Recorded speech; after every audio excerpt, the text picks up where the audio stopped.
We're live. All right, welcome everybody. It's Friday, January 30th. This is House Energy and Digital Infrastructure. And we are taking some time this morning to engage in our practice of making sure that every bill that's referred to our committee has at least a 10-minute opportunity or 15 minutes for the bill sponsor to come in and give us a little overview and tell us what the bill's about. So we are starting out today with Rep. Monique Priestley. We'll introduce ourselves real quick. I'm Kathleen James from Manchester. Scott Campbell from St. John. Richard Bailey, Memorial 2. This tomorrow, the Windsor, Benning, south of Caledonia too. Christopher Howland, Rutland 4. Gareth Torrey, Washington 2. Graham Klubner, Chittenden 15, Burlington. Great. And who do we have? Civilian Wyndham 2. Yes. Sorry, you rolled away. Who do we have in the room? Dana Lee Perry with the McCrassy Group. Yeah. Paul Shortino, Jeffersonville. Super. George Putnam, Cambridge. Great. All right. For the record. Monique Priestley, Bradford. Great. Thanks for being here. Take it away. Well, thanks everybody. I try to not read off a screen when I'm doing bill introductions, but I'm probably gonna have to look at my screen for this because it's an area that is new to me. You are utility experts. I'm more the, the data side of things. So I'm gonna look at this a little bit. So the Cloud Computing Utility Act, basically, like this is introducing the idea that there is infrastructure that where we're storing files, where we're using our email, and everything that we're doing online is stored in the cloud, which is in servers and things like that. And that reliance is like critical infrastructure, which if we assume just like for a moment, pretends that all of our cloud utility services went down, we wouldn't be able to function as a legislature. Small businesses wouldn't be able to function. Hospitals wouldn't be able to function. Our government wouldn't be able to function. Emergency services, nonprofits, farms, like everybody. And so thinking about that as an essential infrastructure, which we would cease to be able to operate in all of those different spheres. Also thinking about the fact that the pricing of all of those services that we so heavily rely on, whether it's government or business or independents as people, those prices don't have any current regulation right now. The stability of those services doesn't necessarily have any oversight into it. And there could lead to like actual like harm that comes if those services went down, whether it's like reliance on the services that are no longer operational, or like loss of data and all kinds of stuff. So despite the fact that we all at all levels of everything rely on these services, there's nothing that actually regulates them as the like servers and like the clouds providers that host all of our stuff that we all rely on. And so unlike electricity and the other kind of infrastructure, phone services, communication services, this is a space that hasn't been regulated in the same way. I mean, I'm not saying that this is like the exact same thing as like those other utilities that are and a lot of times physical infrastructure, but we use them in the same we rely on them in the same type of way. So this is like this in bill in a lot of ways. I'm introducing this as a way to start the conversation around like if this is something we rely on. Are we concerned with stability of pricing and the ways that we rely on it? And that we don't have any accountability, transparency, and necessarily fairness built into it that we can see. So what's broken? Pricing is difficult to understand or predict. And then when I'm kind of like thinking about this, especially I think of like small business, municipalities, nonprofits. So pricing is difficult to understand and predict. Sudden fee increases or new charges can happen with little notice. Sorry. Excessive data or termination fees can make it costly to leave those services or switch to other services. Limited ability to move to another service, and no clear standards for service reliability, uptime, or consumer protections. This bill does not assume that anybody's acting in like bad faith or that there's bad actors, just that the markets are highly concentrated on a few big providers often. And those kind of like well-intentioned systems can produce unfair outcomes because of that. So the problem is not cloud technology itself, it's just the absence of any type of guardrails at all. At a high level, this bill brings cloud services into a regulatory framework that Vermont already knows how to run, our public utilities. It does three core things. It recognizes cloud computing as a utility-like service affected with public interest, gives the Public Utility Commission jurisdiction to oversee large cloud service providers operating in Vermont, and it creates targeted, flexible oversight tools focused on fairness, transparency, reliability, and competition. How the bill works in practice. The bill places qualifying cloud services under the PUC jurisdiction, similar to other public service companies. Thresholds are set by the commission so that small or incidental providers are not swept into this. Second, providers are required to file rate schedules and terms of service. This allows the Department of Public Service and the Commission to review pricing and contract terms for unjust, unreasonable, or discriminatory practices, especially in markets that are not truly competitive because they're the big guys. Third, the bill authorizes the PUC to establish minimum service and reliability standards, including uptime and continuity expectations, data security and privacy requirements, transparency around service changes and outages. Fourth, the bill directly addresses data portability and lock-in so that customers must be able to retrieve their data in usable formats without excessive fees, and termination fees are prohibited. This restores basic market mobility and choice. Fifth, the bill promotes open access and competition, allowing the commission to intervene if the cloud market is determined to be non-competitive and to adopt additional safeguards when needed. Why this bill matters for Vermont. For small businesses, local organizations, this bill means clearer pricing, fewer surprise fees, protections against discriminatory treatments, and real ability to switch providers. For state and municipal government, it means more reliable infrastructure for public services we cannot afford to have fail on us.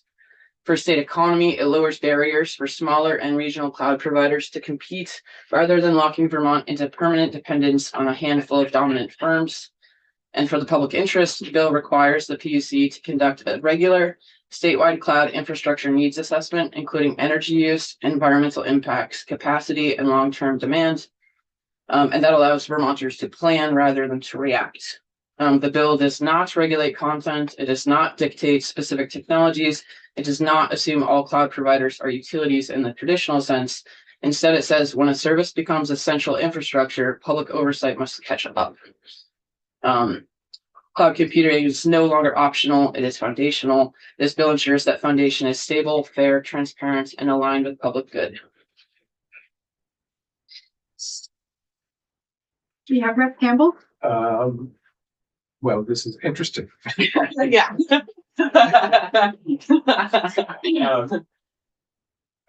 What are other states doing? This is a like I said, this is kind of starting the conversation. Yeah. This is something that was talked about at different like conferences I was at this summer. Mhm. And it's something that a bunch of other New England states and I were all coming together to be like, do we wanna start this conversation? Yeah. Is it too scary? Yeah. And basically everyone was scared of starting this and I said, I'll start it. And so they're all looking to us. But yes. Yeah. I mean, I can see an argument certainly, but I'm also thinking about some cloud computing is just storage. Sure, data totally. storage. Yeah. So access to that is on a different order than access to online functionality. You know, if you need functionality in order to provide a service or something, then you need access to it. Of course, you also need access to the internet to get to it. Yeah. So that's another dimension, and how does that interact with this? With considering basically the internet as a utility. Yeah. It's a big conversation. Yeah, it is a huge conversation. And like, I think a part of that is like who accesses the internet anymore without probably having to access some kind of cloud storage files, something like our whole life is like in one way or another stored on something that Yeah. we're using the internet in order to access those. And if most of us are like even our email and our OneDrive or things like that, like actually other than shopping, and even then, like the stores are reliant on cloud services. So yeah. Right. Yeah, it's Yeah. it's a very big topic. Yeah. It would take probably 5 years of sessions.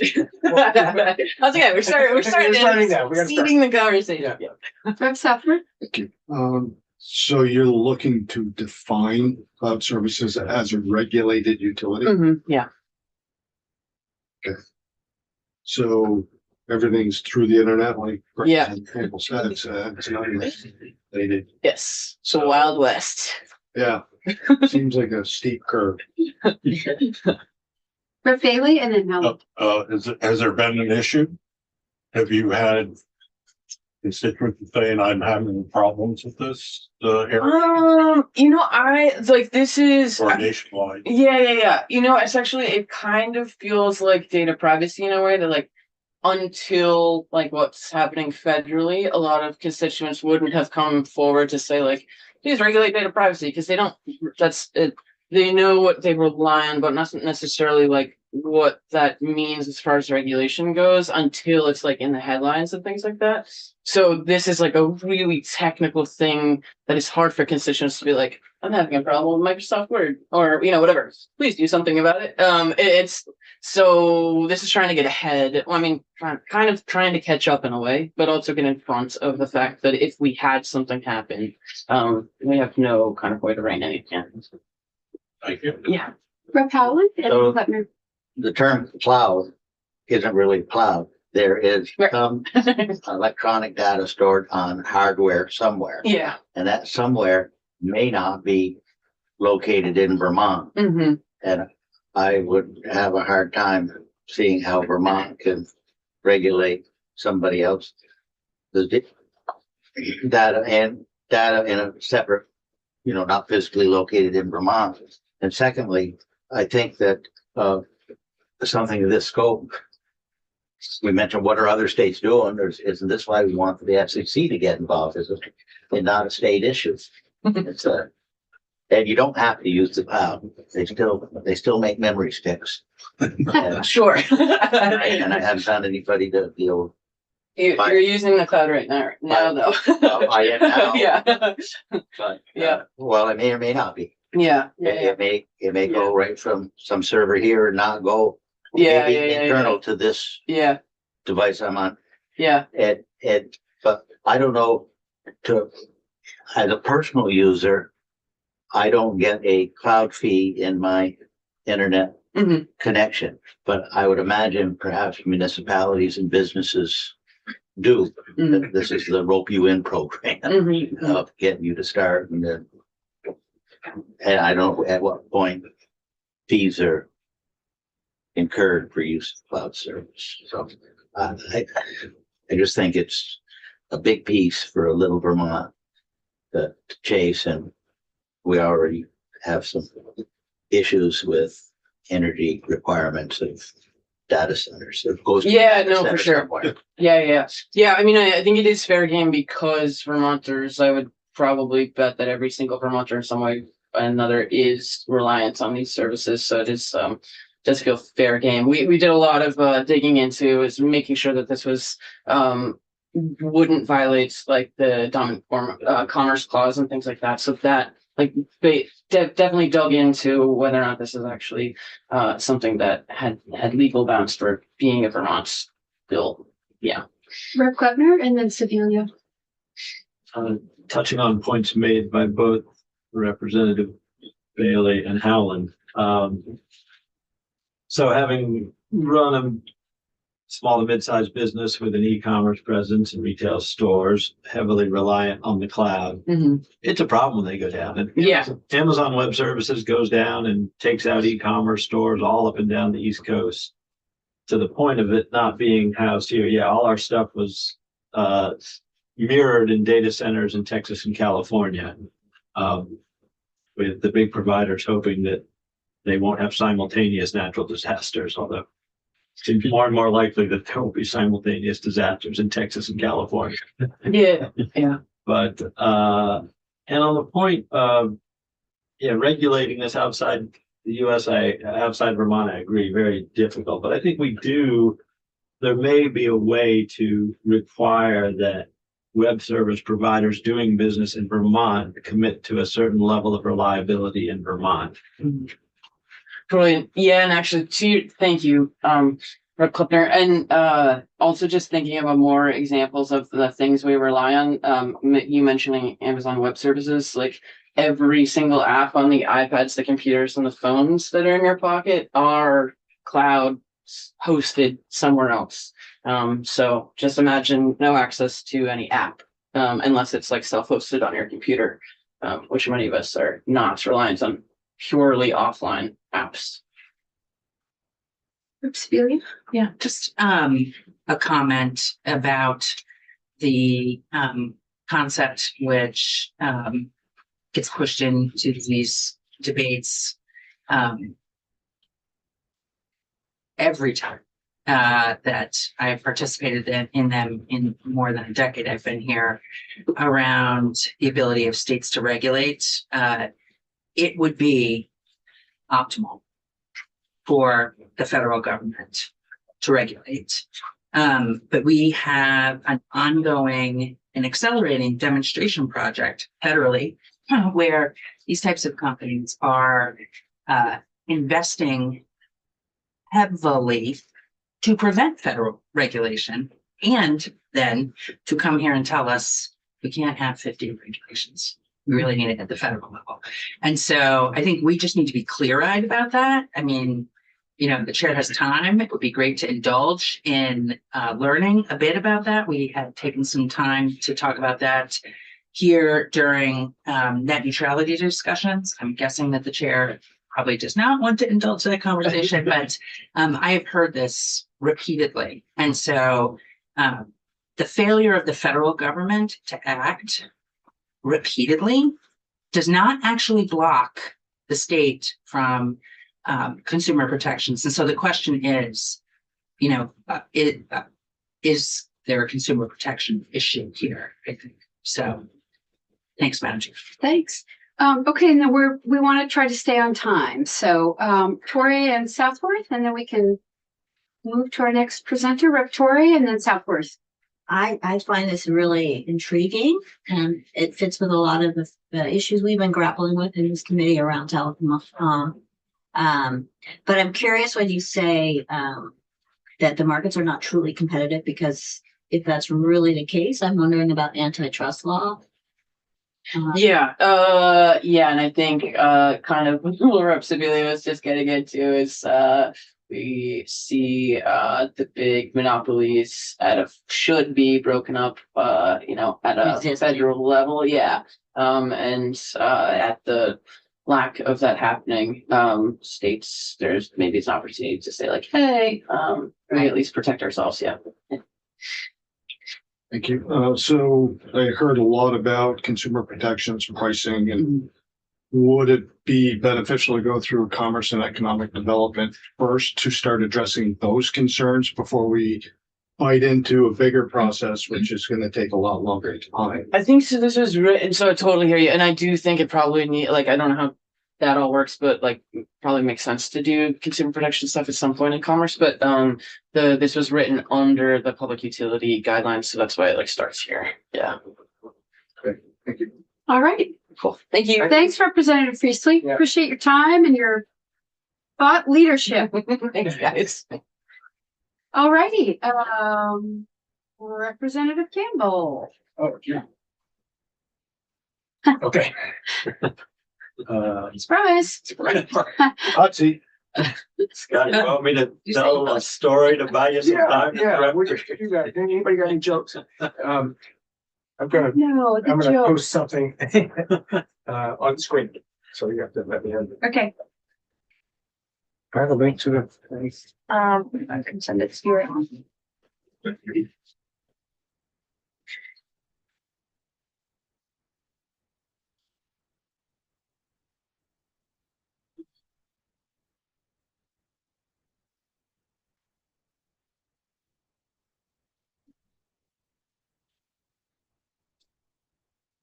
well, of Alex doing that. So this is H. First of all, I'm Scott Campbell, representing St. Johnsbury. This is building for H631, which proposes to establish energy storage goals for Vermont. And these would be goals, not mandates, just sort of intentions. And the idea is that Vermont is one of only 2 states in New England, New York, New England, that doesn't have any goals. The other being New Hampshire, goals or something, goals or requirements. And we've heard from Department of Public Service that here's the link that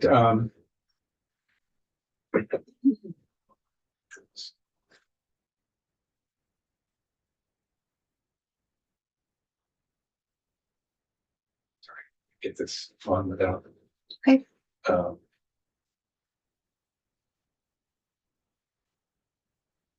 Getting feedback. Oh, right.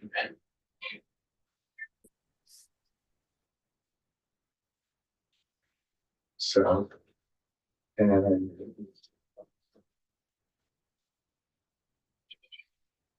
Alex, do you mind hitting the little OK button? Oh, thanks. second.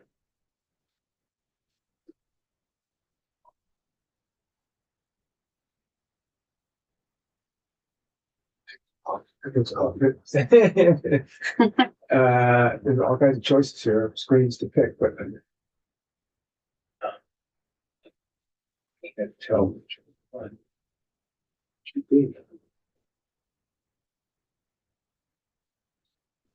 Third. You see something?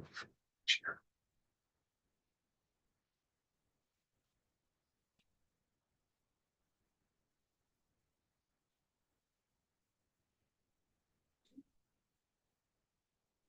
Sherry was.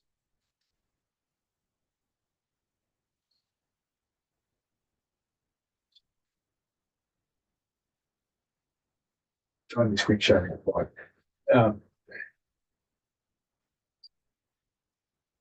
Is anything you're doing, Alex? No.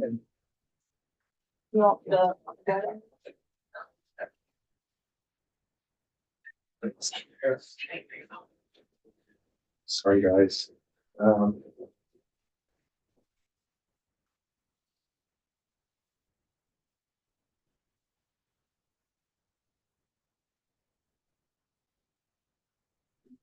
Can add on to Carolyn's fun little history lesson this morning.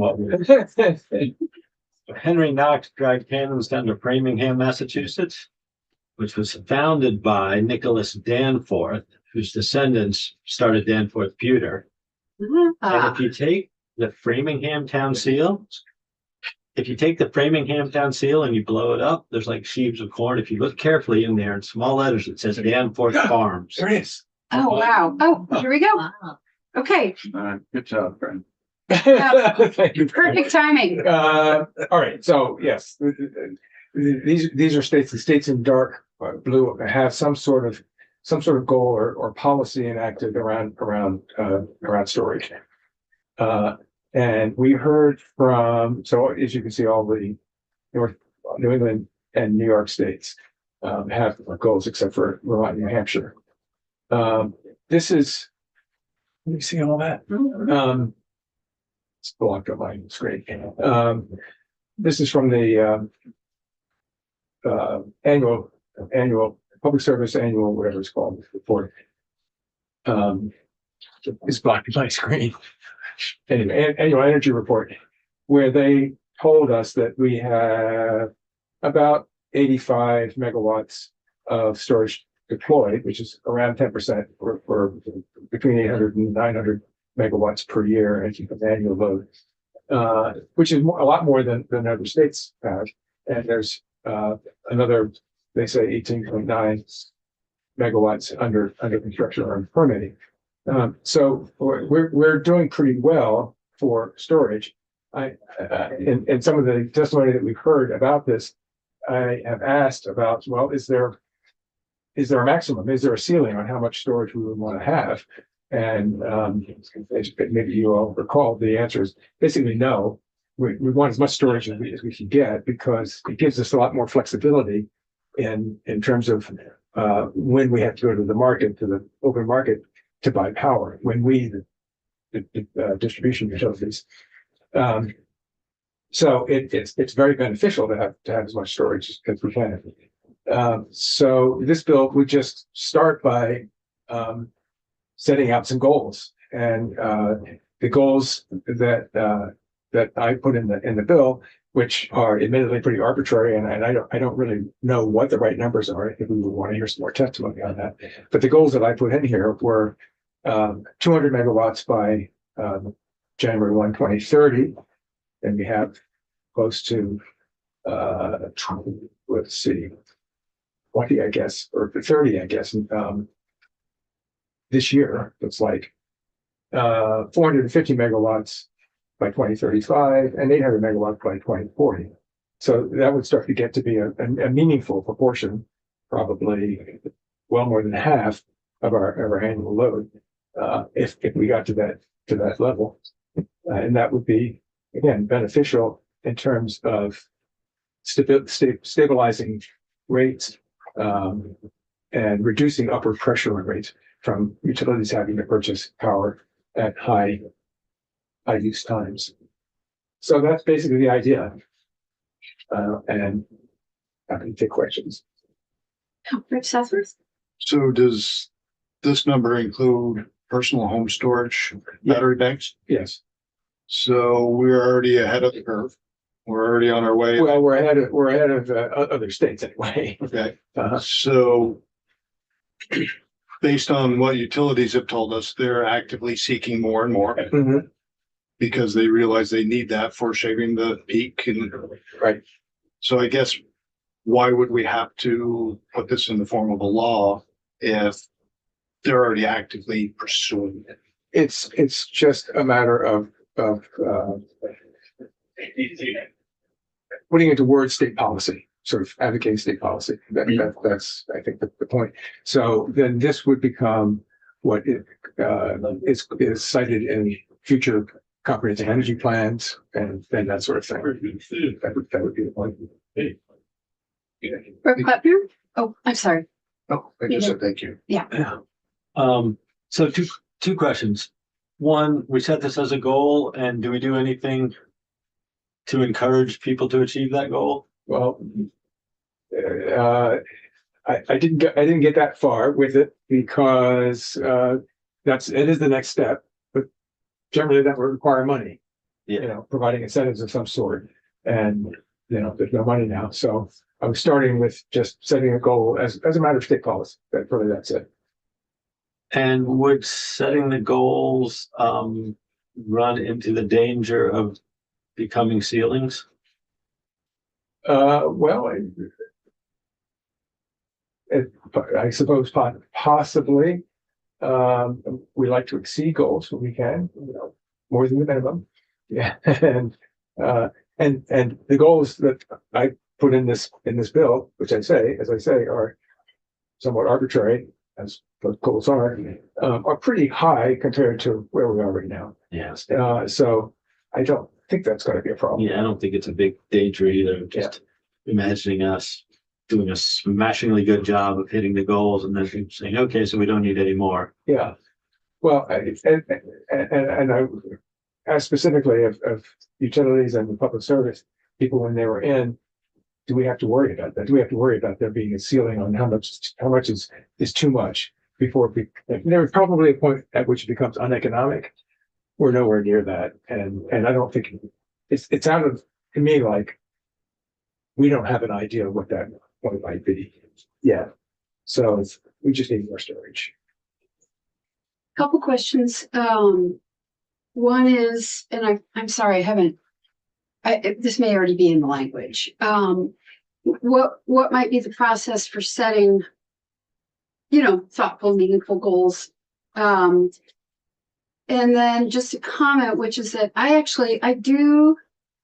like the idea of having kind of policy in writing to refer to, just because I've seen in our own committee how often it's helpful to me in thinking about how urgent something is or how much time or energy we want to put into it. Like when we take testimony on weatherization and we see how many homes we want to weatherize and where we're falling short, or when we look at how many homes we want to build and we can see, how on track we are. So I'd be curious about the process for setting some kind of like meaningful database or realistic goal. How would we get to that right number so that then as the years go on, we could say like, oh, we're falling behind or we're moving ahead? Well, I think that would be a matter of testimony. Yeah. Okay. And as for the mechanics of it, this just adds a section statute. Yeah. In Title 30. So adds a section 256 in Title 30 that just says energy storage goals and just says these are the goals. Okay. And that's it. Yeah, Rep. Southworth and then Helen. So how do your proposed goals compare with other states? What are their goals set at? The ones that have goals or? Well, there are some goals Right. listed here. So for example, Connecticut is 1,000 megawatts by 2030. How did we get rid of this thing that's covering the screen? And they're way behind, right? So would you think that having a goal set would eventually cause an impact to rates as far as the cost to expand the storage? Will that cost trickle down to ratepayers? Well, I think that there are two factors here. One is yes, the cost to build storage. The other is it reduces cost pressures from utilities having to buy power at high rates when power is scarce. But if they haven't met their maximum goal, it's still not going to be enough to. Well, again, these are goals. These are just matters of policy. These aren't requirements. And so I think that's the balance. We need to add storage in order to minimize our dependence on purchasing power on the open market at spot prices. But and then how much does it cost to add power? And of course, battery technology is still evolving, and as we saw with photovoltaic panels, the price of the panels dropped 95% in 10 or 15 years. So I'm anticipating maybe hopefully, but this is what I read. So it couldn't possibly just offset that cost to we're infrastructure. So we're anticipating batteries getting better and getting less expensive. Thank you. Over the next few years. Rep. Torrey and then Kleppner, and then we'll roll over our next bill, I think. So you mentioned it being helpful for the comprehensive energy plan, Mhm. and I see it also being helpful for the regional energy plans and for town enhanced energy plans. So it tends to go that way, right? We have state goals and Yes. so it does feel like it's missing Mhm. in terms of the planning funds. Yeah. Good. So I appreciate your bill. And I also just wanted to add on the subject of the cost benefits, in addition to allowing utilities to avoid buying power at higher rates, it also allows a smaller transmission grid. Yes. So you don't have to keep building more and more transmission at the same rate that you would have. So it also dovetails with intermittent transmission or intermittent generation like solar and wind, so that you can store power when the sun's shining, and then in the evening when power demands are highest really right now, then you can dump the power under the grid. That's what we're seeing with the load curve in the summertime. It used to be peaking during the middle of the day, and that was peaking between 5 and 8 or something like that. People get home and crank up the air conditioner. Right. So that's the value of it. Sure. So back to Rep. Southworth's concerns about adding to ratepayers' cost, decommissioning, when they have to decommission these batteries, which are huge hazardous waste, right now. Well, they also have valuable materials in them, so they can be disassembled. I'm all about reducing waste, and everything that we buy ought to be recyclable somehow. Yeah, but I just make sure that's going to be factored into the cost down the road. And Sure. I know we'll need to take testimony. Completely agree. Completely agree. Everything we buy ought to have the disposal cost built into the price of it. Buy it. Victoria, and then we gotta move on. Quick question. So when you're saying storage, are you only thinking batteries? Or are you also thinking car batteries, hot water? It's really all. So far, car batteries aren't a factor because the vehicle to grid technology in automobiles is not very well developed. There are a few models that have that, but not very many. But that is certainly potentially a big. And it needs to be defined in the statute, what you mean by storage, right? It probably does. It probably is, and it could be varieties. It could be stationary batteries, car batteries, could be pumped hydro. Right. All right. Thank you. Thanks, Rep. Campbell. Representative Morrow, H716. I feel like solar introductions are like a potluck or a buffet. Next, moving on to the salad or Like the mushroom or No. something. I didn't want to say, I should have just stopped myself. But I was like, all right, if I say main dish, we apply soprano theme, like what is, never mind on all of that. All right, Rep. Morrow, H716 on net metering. Okay, for the record, Chris Morrow, Wyndham, Windsor, Bennington. So the genesis of this bill is because I want to promote distributed solar in Vermont, and I'm worried about the future of it, largely because of the loss of our federal tax credits, which was 30%, which was the main driver of installation. But also over as you heard, the PUC over the last 4 years has introduced a negative rate adjuster. So it was 2 cents, and then last year it was 4 cents, or 2 years ago it's gone down to 4 cents, and this summer they'll boost it up to 6 cents.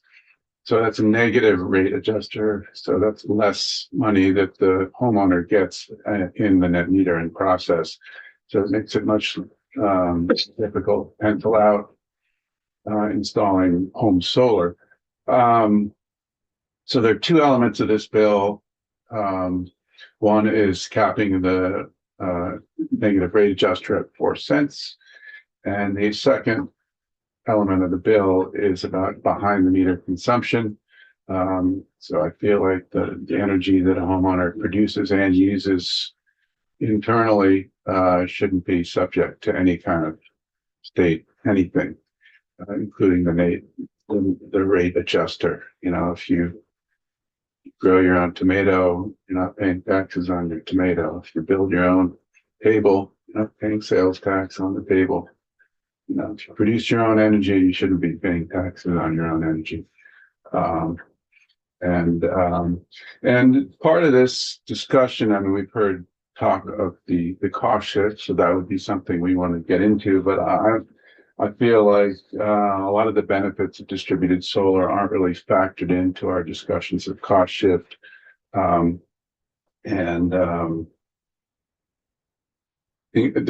the homeowner building resilience of the homeowner. There's the solar with batteries, virtual power plant that we heard representative from GMP discuss very favorably yesterday. That like Representative Campbell was just saying, adding storage to the grid adds flexibility and saves money at peak times, and it just builds, this in-state resilience, reduces transmission costs, etc. Having distributed solar lowers distribution and transmission costs. We talked about that, and I'd much rather see having solar panels on buildings rather than in our ag fields and on our forests. So the way it's going now, residential solar is under threat, which is also a workforce issue, by the way. The companies in Vermont that have done well over the last 10 years and developed their business, that is all under threat. So this is a jobs issue as well. The larger systems, which are put in fields and on our forests, and as part of the power purchase agreements with our distributed utilities, they have an important role to play, but I wouldn't want to see us go all in that direction and remove the ability for Vermonters to cost effectively put solar on their rooftop. A lot of these, the people that are doing this are also electrifying their house. So with the stated state goal to migrate to less polluting or not polluting sources of power for their vehicles or their hot water or their heat. So if people can't produce their own solar and hook up to these batteries, then the migration might slow down in terms of adopting heat pumps, electric vehicles, heat pump, hot water heaters, etc., where appropriate. And on the, another element of the behind the meter issue is that if we got rid of that, then right now you need to install a separate meter on all these systems. If we got rid of that behind the meter issue, then you wouldn't need a second meter, and these solar installations would be cheaper. Anyway, just to summarize, there's a lot of benefits to Vermonters, both individually and collectively, to the grid for promoting distributed solar. And I'd like to, in light of federal policy, not to help support that and to help support the solar industry as a whole. Thanks, Rutma. I actually really like what you said about the larger arrays in our fields and forests having a role to play. But I think, residential rooftop solar is, I agree with you. It's something we should be supporting. And I need you to remind me, if you don't mind. So if you go to put a solar on your garage roof or whatever, you receive a separate net metering rate that is lower than regular rates. And that has just become less beneficial over the years, right? I'm remembering it right? Yep. So it used to be actual net. So whatever they're charging you, you're getting. And then it went down 2 cents, and then it went down 4 cents, and then this summer they'll be putting it to 6 cents. So I mean, that's not official yet. There's a PUC proceeding, but they've clearly indicated that's the direction they want to go in. yeah. So are the less beneficial net metering rates still a little bit lower than the rate you would pay if you didn't have solar? Do you understand what I'm saying? Can you rephrase that? So let me take a minute because everybody's looking at me. Let me think about that. So after net metering 2.6, which puts this 4-cent charge on the meter, that person, let's just say, is generating 100 kilowatt hour per an hour. He generates 100 kilowatt hours. He uses 10 kilowatts in his home or his building. He exports back to the grid 90 kilowatts. He pays 4 cents a kilowatt on that 100 kilowatts, even though he used 10 of it. He then, at the end of the month, has a positive generation. He gets credit at the average residential rate, which is about 18 point something cents now. When he buys that power back from the power company, that 90 kilowatt hours he exported, he buys it at the retail, at the residential rate that he's under from the utility. So it's like buying stock. You're selling at 18, you're buying back at 21. Selling low and buying high. Selling low. Isn't that the way the stock market works? Yeah. Well, No, it's where it worked for me, but. well, no, but so, and on top of that, he's paying efficiency charge on the first 10 kW he used internally. And then when he buys back the 90, he's paying in my territory, 1.1 cents efficiency charge. So I'm very supportive of your paragraph 3 here, of not having to pay for putting my tomato on my bacon, lettuce, and tomato sandwich. Well said, Mr. Howe. So, thank you. So if, I'll just put this bug in your ear right now. So helpful to me from whoever can generate it, maybe our folks at Renewable Energy Vermont or something, would literally be like a graphic one pager that shows how net metering rates work right now for folks who have rooftop solar, because I have it and find it to be very confusing.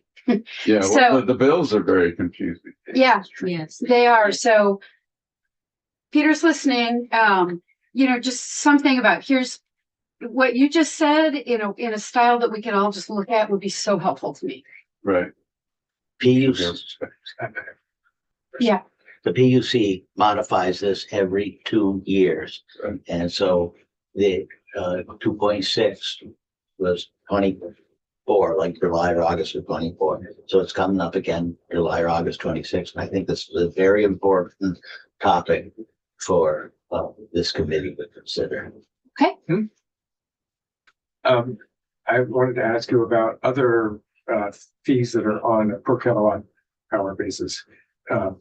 So efficiency Vermont or the EEU fee, the energy, and I'm looking at my bill now, energy assisted, that's a flat rate. I guess it's the energy efficiency charge, which is 1.1 cent per kilowatt hour. Would this affect that charge as well? I know that we pay that energy efficiency charge on total consumption, which is not the number that I'm looking at the GMP bill, not the number that shows up at the top of the screen, which is I think it's adjusted by your generation, but it is very confusing, especially because I have not only rooftop, but also I'm in a community solar field. So there are two different sections that makes it very confusing. And then I also have EV. I'm on an EV charge. All this stuff that's the ups and downs. Right. Yeah. It's not in the bill, but we could look at that and take testimony on it. As a side note, I was looking at my bill last night, and there's a bunch of storm bit charges on there, Right. Extreme weather charges. And we kept hearing that the base price of electricity was going up because of storms, but they're also tacking on all these other fees. So is it in both places, or I'd forgotten about those extra storm charges. So that might be a question the next time they're in here. Yes, good question. Current energy major storm adjuster, $21. Yeah. Extreme storm restoration fund, 2.9. I think they're $2.90. Yeah, it's not insignificant. Rep Southworth is next. So it's no surprise I've voiced many times I don't like net metering. Just a thought, is there a way that we can put the cost and price paid of the energy out of a home producing solar to make it a level all the way through? So they gain just the cost coming in is the same as what they're producing going out. Put it on a level playing field rather than having those ups and downs, which drive costs up for other ratepayers. Put it at a level that makes sense, that they're getting coming in, they're paying, and they're going out, they're being quote unquote paid for that, but it's still on the level playing field. Well, that's what the PUC is trying to do with the negative rate adjuster, right? So what is the issue with putting it on the same cost plane and payment plane than it is for driving up the rates. Say cost per kilowatt is 12 cents. Well, they pay 12 cents going out, or they get 12 cents going out, 12 cents coming in. There's no difference in what they pay or get paid. Does that make sense? Well, that, I'm not quite sure I understand you, but if I do, that's what the negative rate adjusters So, trying to manipulate for. But so why is it that, what I'm saying is the benefits aren't factored in. There's corollary benefits to net metering that aren't being factored into the equation right now. And as I mentioned the other day in testimony, no one's been able to give me a real definitive formula for calculating the cost shift. And as we discussed, it might be different in different regions, different utilities, whether you have batteries tied in or your different rates and whatnot, smaller. Yeah. So, so installing solar panels in your house, the idea to do that is you don't have to pay electricity, correct? It's not a income producing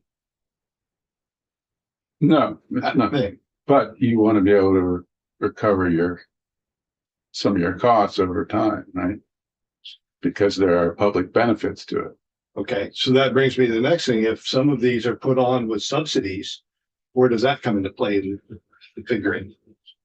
Because if they've got a $20,000 subsidy to put panels on their house, why are they getting a benefit above and beyond other ratepayers?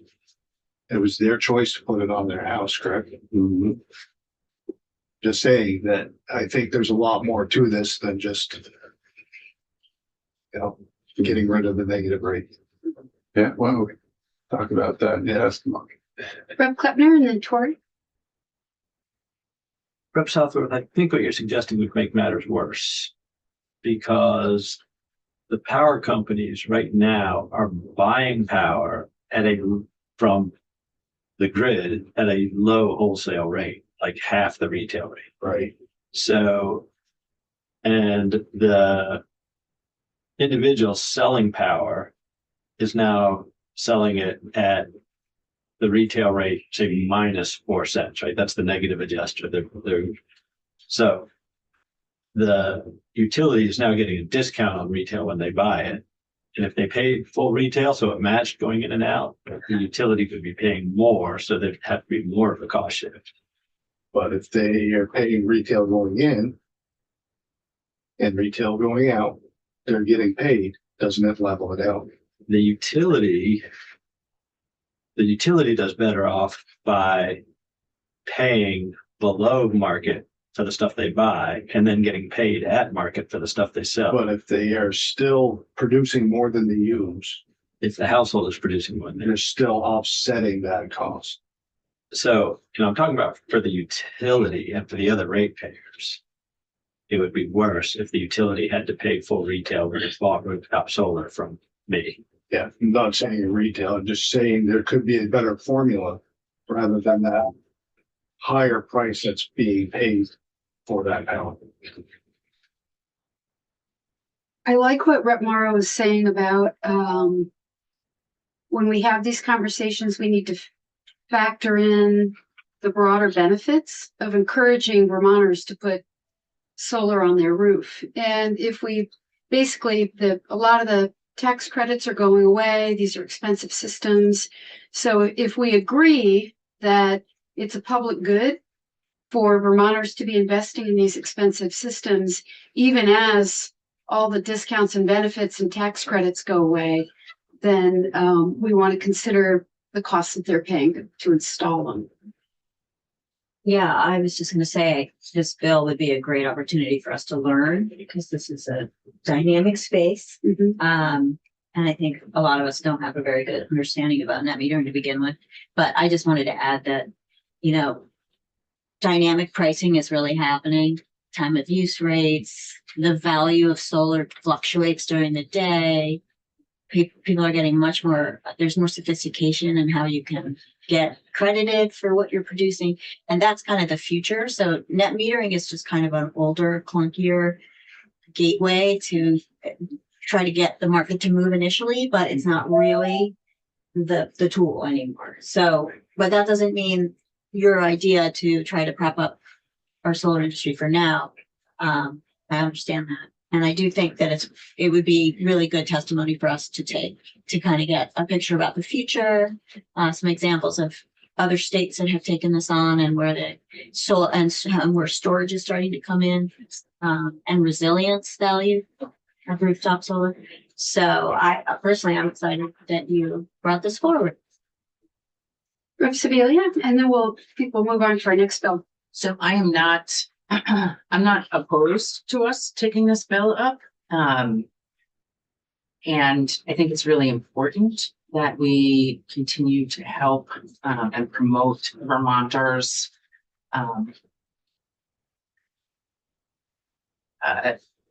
using renewables when possible.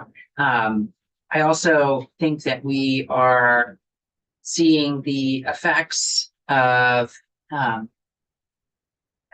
in some of our utilities of an imbalance here with particularly our rural utilities, which need because the climate is changing and the winds are measurably increasing, which we could take testimony on. Our grid is vulnerable and needs work and investment to be more sustainable. And so promoting renewables and hardening our grid and protecting, Vermonters in that space is not an easy question. And so if we were to take this up, I would want to hear from a lot of different perspectives. And given how dynamic the energy space is right now, I think it would really be important for us to make sure that we understood the balance that we are trying to strike. A bill like this brings in similar amounts of stakeholders that the renewable energy standard does. So, Quick statement. Yeah. Not against solar. I think it's good. What I'm against is the energy produced by it driving up rates for other people, ratepayers. That's the only thing that I would like to work on to make better. That's it. I'm not against solar at all. I'm just against the higher rate that we have today. Rep. Mara, you want to wrap it up? Thank you for your time, committee. All right, Rep. Torrey. Okay, I'll be quick. Okay. Thank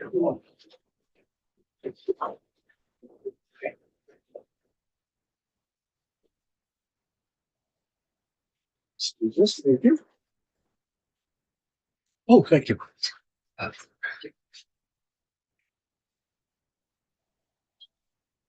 Okay, for the record, I'm Secretary Torrey from Moortown, and I wanted to walk you through quickly H753, which is a bill introduced by myself as well as Rep. Morrow. And it kind of came out of a lot of work that happened in connection with Act 142 and the statewide energy assistance program. So there was a lot of stakeholder engagement in that process. The PUC ran a bunch of workshops. And, the big issue is energy burden. So this bill kind of looks at what happens in the worst case scenario with energy burden when it's not managed and when a family ends up disconnected and loses access to power. So this bill would, it's called the Vermont Energy Equity Law.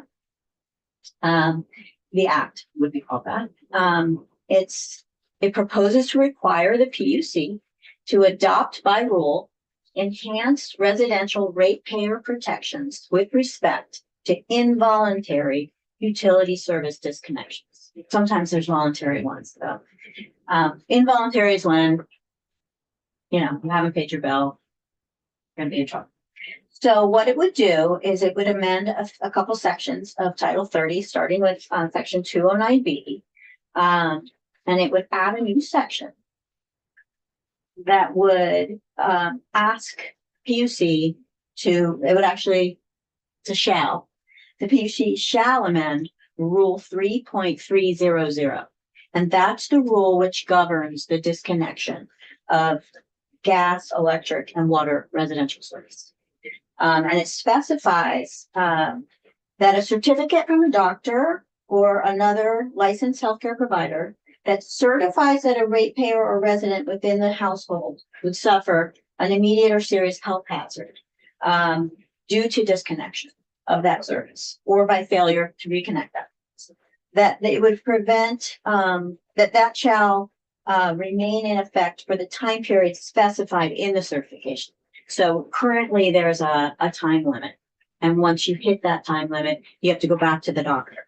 Certain chronic conditions may not really work with the time limit that's in statute. So this would add a little flexibility and tie it right back to the initial note from the healthcare providers.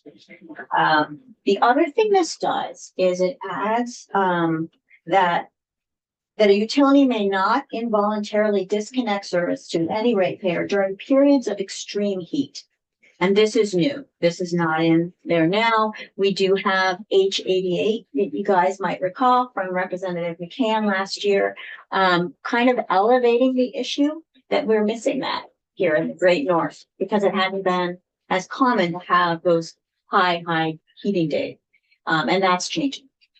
So during the process of thinking through this with a number of stakeholders and advocates in the community, I also spoke with Carol Flint at the Department of Public Service. When there is a disconnection, she knows about it. That Kathy is where people take their concerns and their issues that they're having with their utility. She mentioned to me that they have a number of changes they would like to make to the rule 3.300, because it has some outdated language in it. It needs a little freshening up. So this is an opportune time to consider this. I think you may have heard in the governor's budget address that disconnections are going up by almost a third increase. So that's another sense of urgency I feel for this. And then the other thing this will require of the PUC is that it adopt a rule that would establish a strategic realistic plan to basically reduce the number of disconnections. So we heard mention when we had Candace Morgan in recently for our little update on things going on at Green Mountain Power. And she mentioned something called a service quality and reliability plan. So that is a really important plan tool that the PUC has. Quarterly updates come from the utilities on how they're doing in these different categories. Service, reliability, quality, all the things that are important in having consistent power delivered to our homes. And so within that plan, it kind of evolves and changes over time, but it's a way for the PUC, the regulator, to see how well they're doing in accomplishing these goals. And there a lot of the goals, can also have impact on how well they deliver the service and how affordably they deliver the service. So we realize that this particular disconnection metric is missing right now. It's not spelled out in the plan. So this would add to a different section of Title 30, this section 218D has a existing language that says that clear incentives to provide least cost energy service to customers. We hear that all the time. That's really the issue with the net metering. Just and reasonable rates for service. We hear that. That's the big mandate. Safe and reliable service. That's part of these plans. This is all existing language. Incentives for innovations and improved performance that advance state energy policy goals. So that's why this document's really important. This is for us to all be aware of. So it would add an extra one, and it would basically say, so right now the language is, promote improved quality of service, reliability, and service choices, including, this is new language, including a reduction in the number of monthly and annual involuntary disconnections to the lowest prudently feasible number in a company's service territory. And it would take effect on July 1st. So it seems like a timely thing for us to consider. I think it would also be a great opportunity for us to learn more about performance incentives that utilities have currently. And this is just a tool that I think as policymakers, we should be familiar with. And I think all of us want to see fewer disconnections. We want to see utilities doing their best, within their powers to succeed and working with people who are having problems paying their bills. And they're, in thinking about this bill, I heard, there are some utilities, some of our smaller ones actually, that are doing really well preventing disconnections. So I feel like this could have a positive outcome, reduce disconnection, without having a cost shift to other ratepayers. Because basically when, if I still have time. One of the things that came out of that ratepayer Act 142 stakeholder meeting was another bill that's been introduced in the Senate that Becca White authored. And that included a way to actually raise some ratepayer revenue across all our utilities to fund a statewide energy assistance program that would allow lower income Vermonters to receive a reduced rate. It would be a tiered discount rate program. Complicated. PUC said in their Act 142 report that that's not something they would want to do because of cost shift concerns. Mm-hmm. So Rep. Morrow and I decided, instead of doing that bigger comprehensive ratepayer protection bill that Senator White envisioned, we narrowed down to just this part. To focusing on disconnection. Just focusing on this outcome that we want to prevent, and figuring out how to incentivize better performance in that area with a more of a carrot approach. The only stick really would be for GMP, because they're a profit utility. So, if they were to fail to meet their metrics, they could have a financial penalty. So that's something that the PUC would determine when they do poll, when they how they interpret the language that we propose as well. But in any case, it's important. I think it's, we wanted to elevate this with the committee, and I look forward to any questions or reactions. Question. I thank you for bringing this. I think it's a good idea. I noticed that in H88, Representative McCann did propose a definition of extreme heat, whereas your bill leaves it up to the PUC to define that. So I wondered if you thought about that. Why you didn't define it? I think that's something we could workshop together. Yeah. As we take testimony. So she, as you probably know, define a period of extreme heat as meaning that within 24 hours following the scheduled disconnection, the forecasted temperature is at or above 92 degrees Fahrenheit, or the National Weather Service has issued or has announced that it intends to issue a heat-related alert, such as an excessive heat warning, a heat advisory, an excessive heat watch, or similar alert. It's very specific. Yeah, I was thinking it could be a great tool for us. Yeah. Having that right there. Yeah. On the wall. Yeah. Who was next? Cecilia went up 1 millisecond before mine once again. Oh, Johnny on the spot. The Thank you, Rep. Corey. I want to make sure I understand how the arrearages would be covered here. And I'm thinking about during COVID, where we appropriated millions of dollars to stabilize the utilities and rates because arrearages were so. Yeah. So, that's the other potential positive of this in reducing disconnections. That means whatever strategies the utilities use that are successful, they are they're going to also be lowering arrearages, right? Because if they're avoiding disconnection, that means some amount of payments coming in. They're working with the customers to get some amount of payment. And they're working more successfully if they're not resorting to disconnection. So I think with this added incentive, maybe we would actually see arrearages go down. But that's the thing. When I spoke to Carol Flint, she said some of these arrearages, like a family can end up in the hole like $10,000.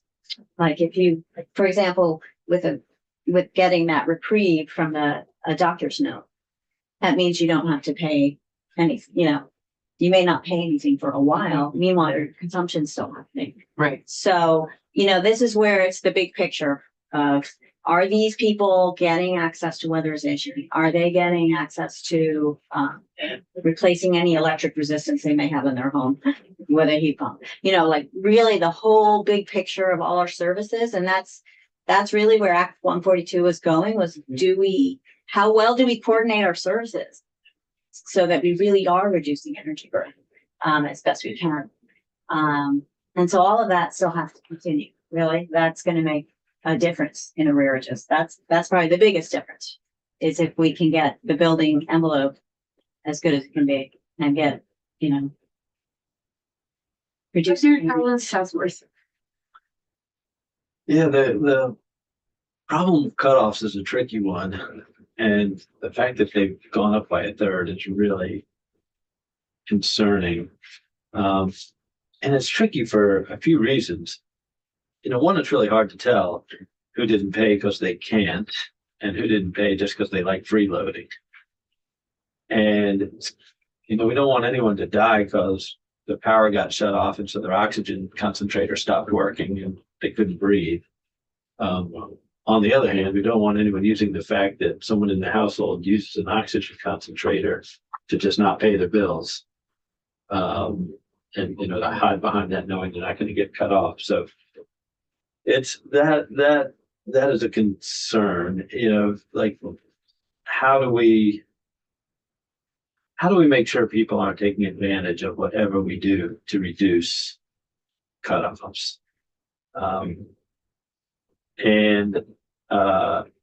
I would also say I absolutely agree as we look towards an ever warmer future that protection against heat is important. The definition that Rep. Campbell read is a daytime high. I might be inclined to look at the nighttime low as well. Yeah.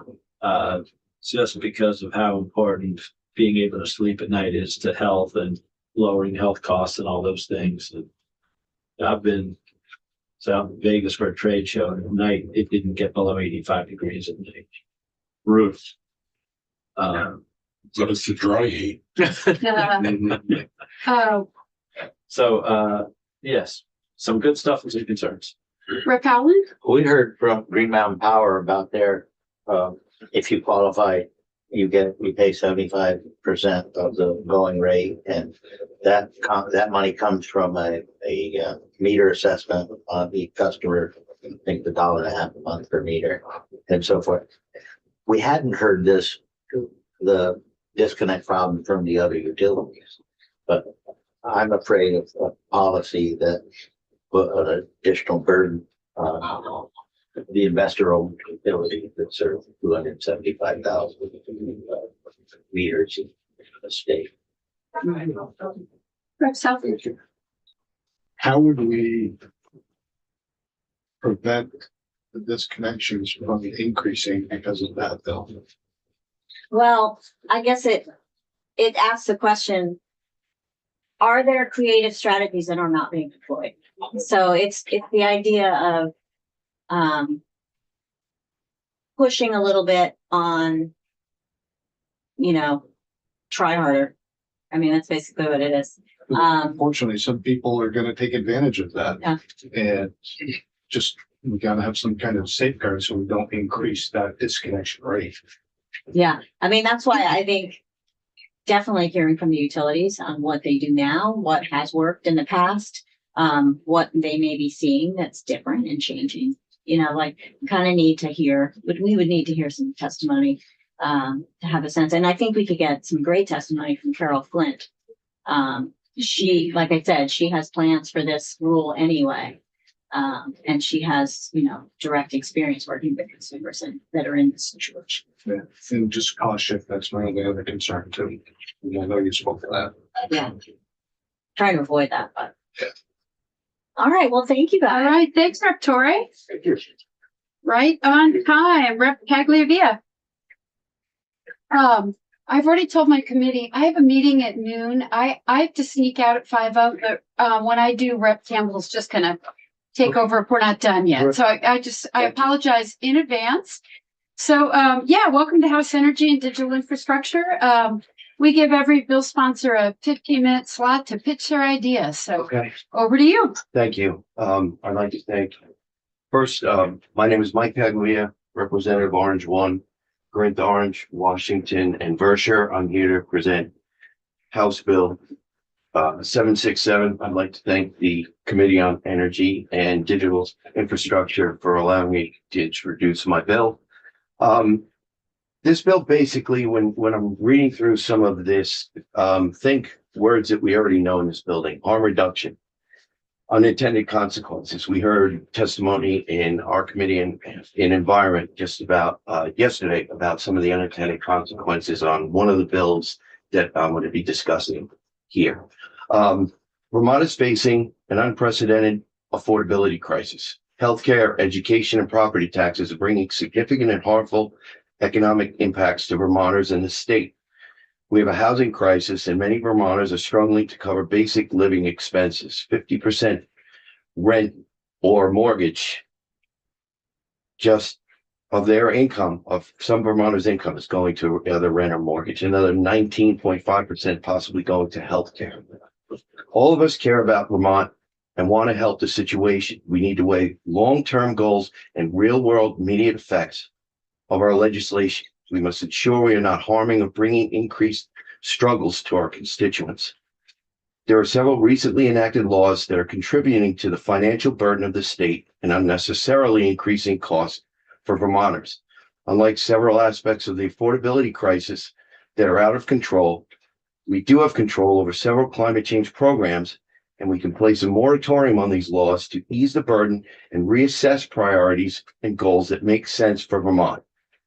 Laws included in the bill for moratorium, Bill H767, are the Global Warming Solutions Act, the Clean Heat Standard, Renewable Energy Standard, Act 59, which a lot of people know is a 30 by 30 and 50 by 50, and Act 181.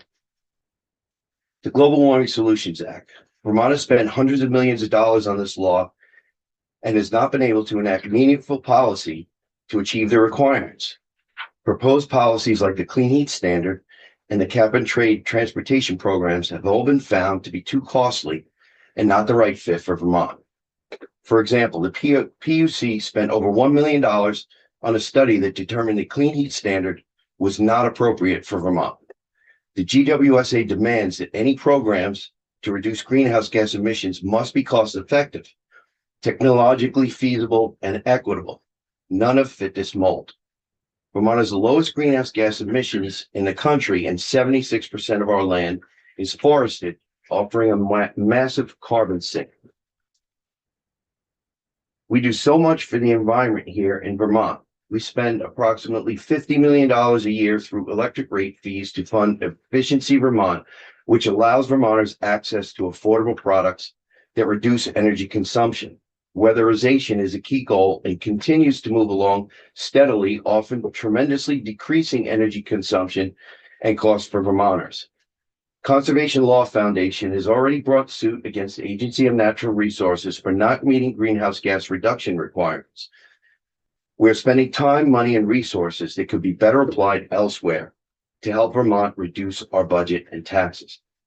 The Renewable Energy Standard, vetoed by the governor because of high costs, the Renewable Energy Standard will directly and significantly raise electric rates due to increased need for distribution and transmission costs, as well as higher rates for renewable energy requirements. The Renewable Energy Standard is also driving massive loss of agricultural land and forests in Vermont as industrial solar developers take advantage of this law and the incentives in place for these projects. The governor and the Department of Public Service have introduced bills to amend the Renewable Energy Standard and lessen the economic burden associated with this law. A moratorium would allow a necessary reassessment of best approach here. Act 59. Many are deeply concerned about this law and its threat to land access and property ownership in Vermont. Vermont's conservation goals can easily be met here by passing Act 70. Yes, Act 70, or I believe maybe it's H70. H70, which is hanging on the Environment Committee wall, allowing current use lands to qualify towards Act 59. Approximately 2.5 million acres are in current use, which would very easily allow Vermont to achieve the goals set forward in Act 59. Many Vermonters are stewards of their property and the environment overall. Act 59 should be placed on hold while the effects of conserving 50% of our land are realized. This does not help the need for homes and the desire to attract young people to our state to help our demographics and tax base. Act 181. This is proving very problematic for many Vermonters and towns. It is allowing low-income housing in floodplains, which seems like both social and environmental injustice. The Tier 3 maps are proving very controversial and triggering many Vermonters who only hold their property as their economic value and wealth. What effect will Tier 3 critical resource areas have on property values? And why are maps not intended for regulatory purposes being used to develop Tier 3? And as we heard testimony yesterday with respect to a bill that came out of and then was not signed by all members of the Rural Caucus, but a fair amount, there is a lot of question with regard to 181 and the road rule and the timing of approval of maps versus when the road rule and Tier 3 mapping and things like that will be finalized. And I strayed a little bit, but I just want to make sure I said that. Also, the road rule is sparking major controversy for those living in rural areas, on farms, and in camps. There's much to sort through with this newly enacted law. A moratorium on these recent climate change and land use laws would allow all of us to pause and reevaluate our priorities and direction. Vermonters deserve this, as so many work hard and still struggle to cover bills in a difficult world. House Bill 767 would allow an opportunity for these overdue conversations and would show Vermonters that when the world shifts and struggles arise, we are looking out for them and will work for them in all ways we can. And I don't know, I did include findings in House Bill 767 with a lot of data and statistics just to give a good idea to some people, maybe lay people who wanted to read through the bill if they wanted some evening reading to maybe put them to sleep or possibly get their blood pressure up. But I can stop here if anybody has any questions. Do folks have questions for Representative Tagliavia? Sure. Thank you for bringing this, Mike, or Representative Tagliavia.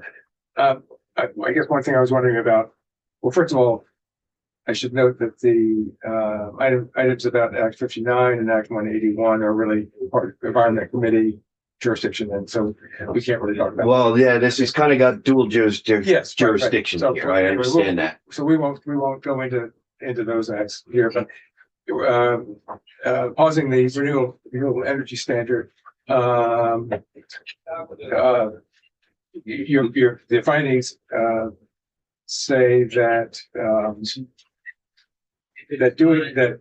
implementing a renewable energy standard may result in higher electricity rates and program costs for ratepayers, burdening individuals and property owners with unnecessary expenses.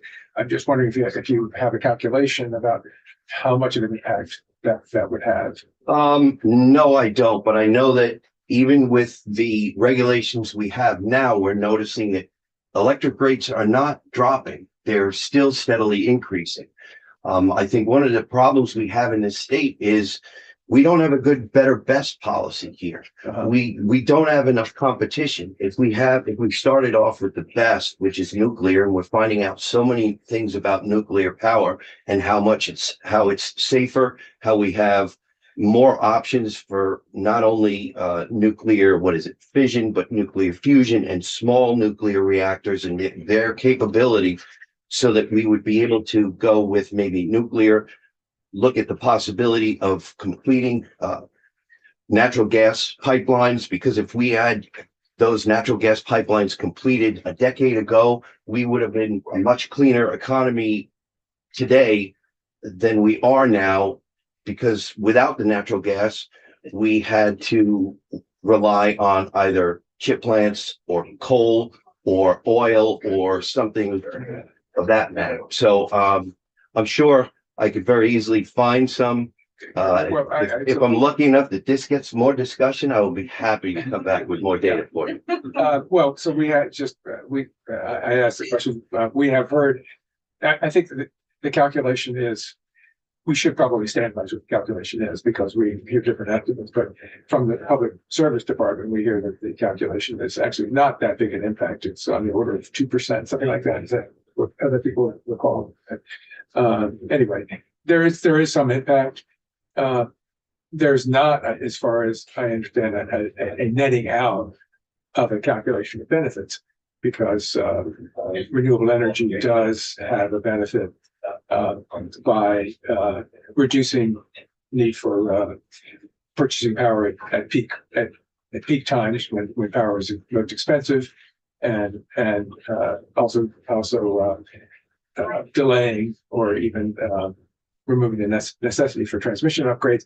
Anyway, there are benefits, and figuring out a way to calculate those and come out with a net, up or down, would be an important thing. I agree with the benefits. I just, so the other committee members who may not know, I live completely off grid. I take advantage of the benefits of solar arrays.